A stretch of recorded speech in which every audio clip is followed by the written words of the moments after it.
ever had the blues? Have you ever had a bad day? Keely Hughes.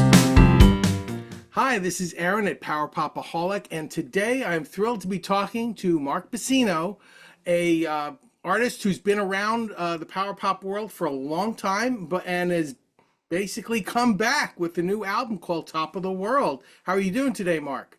Good, man. Thank you for having me. Really a pleasure to be here. Sure. I mean, I have to tell you because when I first started getting into Not Lame Records in the 90s, Pop Job was at the top of the list. And when I got that album, that basically turned me on to more and more power pop artists Wow.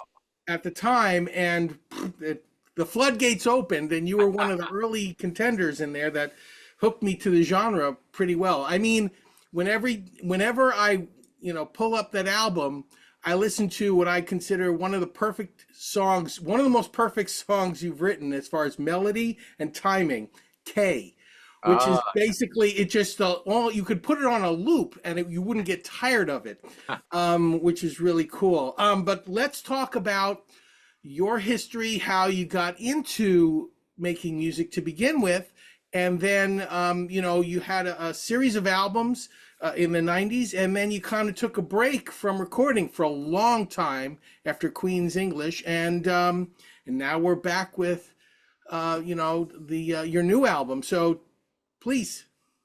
Well, thanks again for having me, man. I appreciate it, and thank you for the kind words about you getting in all this because I'm flattered that I played a small part in it some way. Yeah, the whole Not Lame thing back in the mid to late 90s there, Bruce Brodeen was very kind to me. And the record you're talking about, Pop Job, Yep. and thank you for the kind words about Kay. Written about my cat, by the way, is a very, Cool. odd thing, but, a little known fact there. But yeah, Bruce was like an early supporter.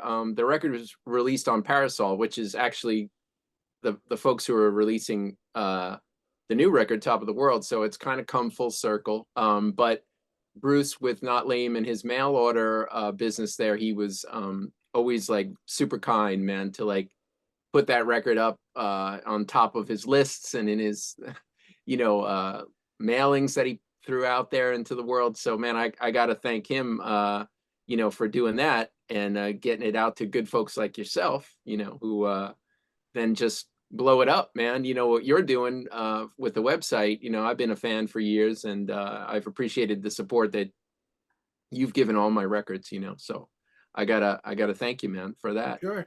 You're welcome. So tell me a little bit about the progression. So Pop Job was a really good album that had basically these great little 2-minute gems, I call them, that just you got the melody out comes out right away. It's catchy, whoosh, and then it's gone. Yeah, to the And then point. after that, you had a series of albums. You had a Million Dollar Milkshake, I believe, was one of That's right. them. I was the And, second one. Yep, and then after that, I believe was Queen's English, correct? correct. 100% right. Yep. Okay, so after Queen's English, things were quiet for a while. Tell us what happens in those. Yeah, man. I guess the best way to describe it is life. It's like as we all know. Yeah, it's been a while. So Queen's English was out in 2010. So it's 14. I'm bad at math, but I think it's 14 years. Yeah. And the best thing I could say is just life, man.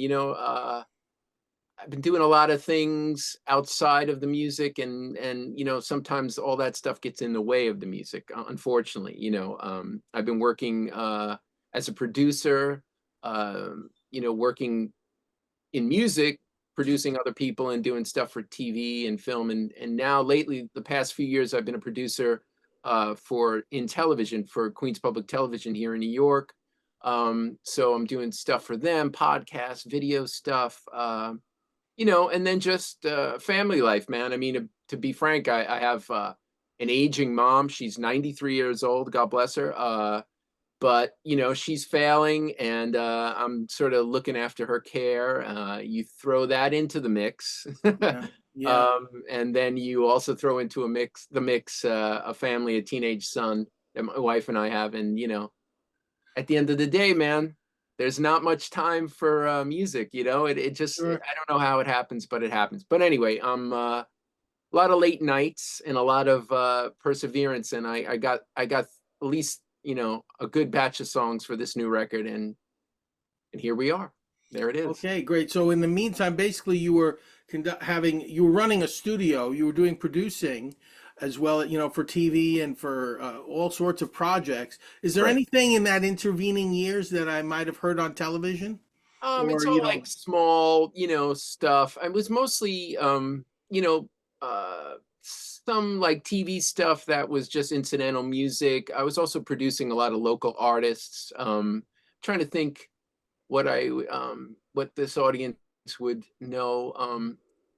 Uh, well, I did some work for Eighton Mirsky, which this audience okay, probably know. I did some mix work yes, for him. That's something I could think of, throw out there that you guys would immediately recognize. The great Eighton Mirsky, my yep. friend.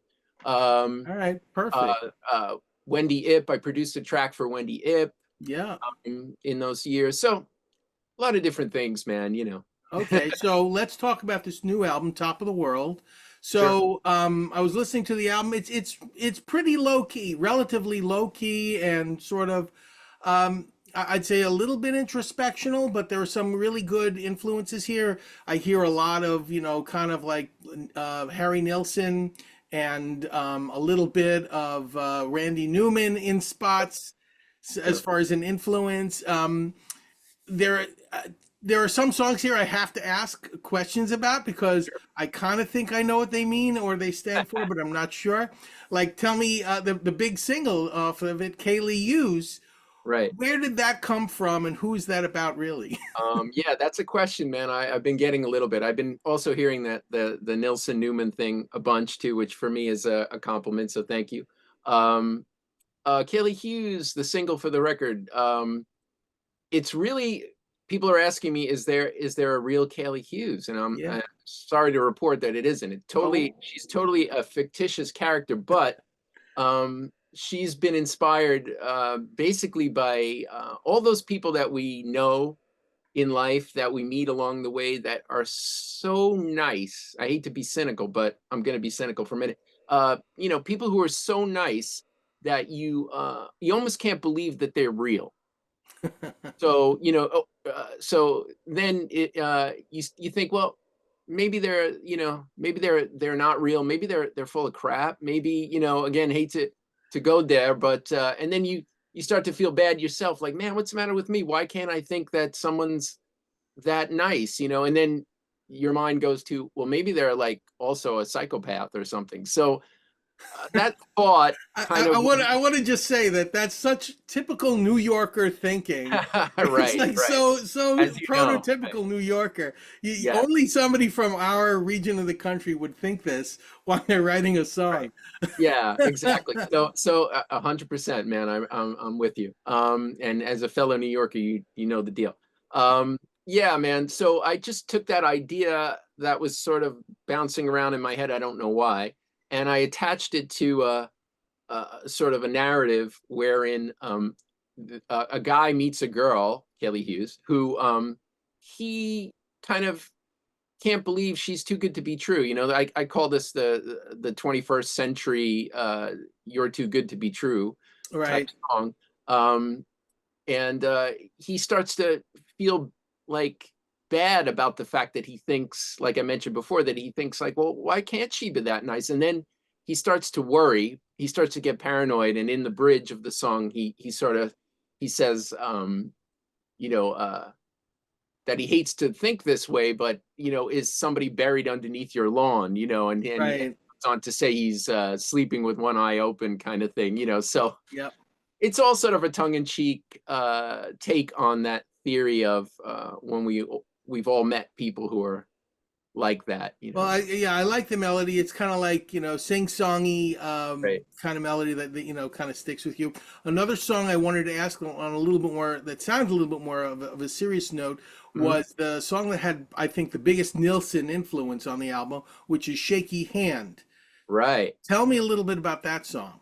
Yeah, that's like a very I guess the title's kind of weird. It's a very introspective, sort of personal song for me, and it's really just a very truthful narrative tune, even though it's odd when you listen to the lyric, I guess. But basically, I guess it's been a while now, maybe 10, 12 or more, maybe 15 years ago. I noticed that my right hand had like a slight tremor in it. So of course, being the way we'll go back to the New Yorker thing, you start to worry right away. You're like, oh, okay, I'm dying or something. So I I go to all, it's just like I say in the lyric, I go to all the doctors, they poked and prodded me, they Right. shot electric current to see what they could see. And that's what they did. This is like the song is like truthful in that regard. So they checked me out and they were like, you have what they call an essential tremor, I think. And it's basically very slight, and Right. it doesn't really affect too much of my daily living or playing, or really too much, a little bit. But it was just one of those things, man, that just hits you in life. And then I thought about it for many years, and I was thinking, like, I don't know what possessed me to write the song about it, but I kind of somehow connected the idea of that to, like, you never know what's going to happen in life. You think you have control over everything, but you really don't. We Right. don't, you Yeah. know. And then I sort of personified the shaky hand in the song, where I said, uh, Lefty's kind of jealous. He wants to twist the blues, Right. but shaky, he won't learn him. You gotta pay your dues. Great, great So lyric. I kind of threw that in there. I was proud of that line, man. I got to admit, if I have to be proud of anything on this record, that verse I kind of dig. I think So it's cool, and I like the fact that the album is not so heavy or serious. I like that it's kind of light, especially like the song like "I Like Wearing Clothes." right, Almost sounds like kind of like one of those things like Brian Wilson's "Busy Doing Nothing." Just right, describing what you're gonna do today. right. That's it. Which is pretty cool. Thanks, man. So now that this album is out here, are you going to do any sort of performance to support it as far as playing live, or is this just a springboard for more music that you have cooked up that's sitting in the behind the scenes there?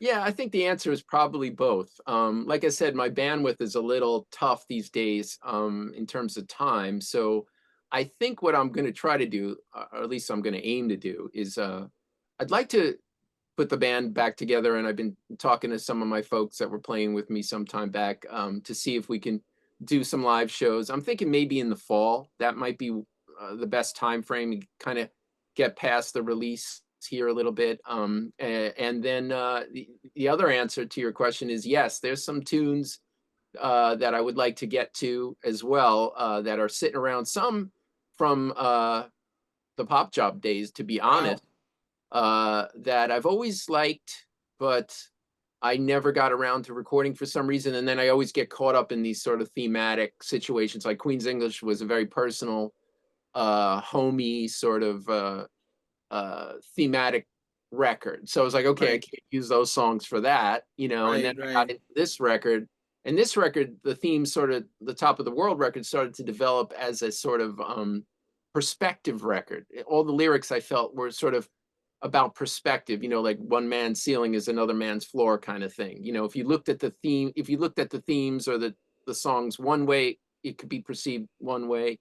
Look at it another, you could get another perspective on it. So Well, yeah, I that see stuff from the started to cover. develop. Yeah, I see from the cover Right. of the album, you're looking from a down up, that kind Right, of right. perspective. Yeah, I'm looking in the front of the cover on the CD. I'm glad he caught that, man, because I'm like, I don't know if people are gonna catch this, or they're just gonna think whatever. So there's on the cover is a younger picture of me from the Pop Job, probably that same year. And I'm, Right.